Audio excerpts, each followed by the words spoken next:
Well, tonight the Department of Education has some really good news for Georgia families. The FAFSA form for next school year is being released earlier than expected. And this is a huge relief for families and students who have had a tough time with last year's changes. And tonight, 11 Alive's Aisha Howard is taking a closer look at the lessons learned to hopefully create a smoother process this time around.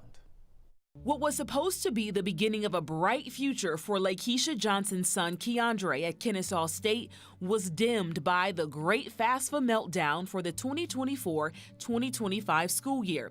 He moved in on campus for this fall semester only to find out his financial aid money was never released to the school. They dropped his classes, and a couple days later they ended up emailing him stating that he had to move out of his dorm. Thousands of students across the country face similar challenges after the U.S. Department of Education overhauled the FAFSA application process last year. It was supposed to simplify the process, but there were major glitches with verifying applicants' identities and getting signatures from parents and students. The most impacted, I would say, will probably be minority students, because there are different factors that weren't taken into consideration. Students whose parents may only have a employee identification number, where they don't have a social security number, because it's very imperative that your name matches exactly what's on your social. Georgia Gwinnett College Assistant Director of Financial Aid Processing, Kesha Whitaker, has gotten to see firsthand the new and improved FAFSA application for the 2025-2026 school year because her son was selected for beta testing. The one thing that happened last year with us is we were stopped in the middle of completing the application. This year, we were able to complete the application in its entirety. The Department of Education says beta testing has worked so well, the application is now open for everyone ahead of schedule.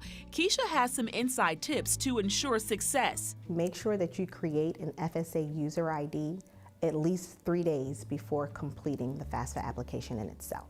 Next, she says use the exact name on your social security card and have the school codes for your top choices so that institution automatically gets your financial aid info. After last year's fallout, GGC created a FAFSA Completion Center, which has helped more than 600 students. It opens again next week to make sure financial aid isn't the source of dreams deferred, which almost happened to Keandre until his financial aid hiccup was all worked out at Kennesaw State this fall. I saw that he was getting discouraged, and that's what I was fearing, that he would I'll go next year, or, and not go. Now he's a beacon of hope for his family. He is breaking generational curses in our home, and that's why I was so adamant about him going, because I wanted him to experience that college life that I never did. And it wasn't just about me, but that's something that he expressed that he wanted. And so I'm grateful for that.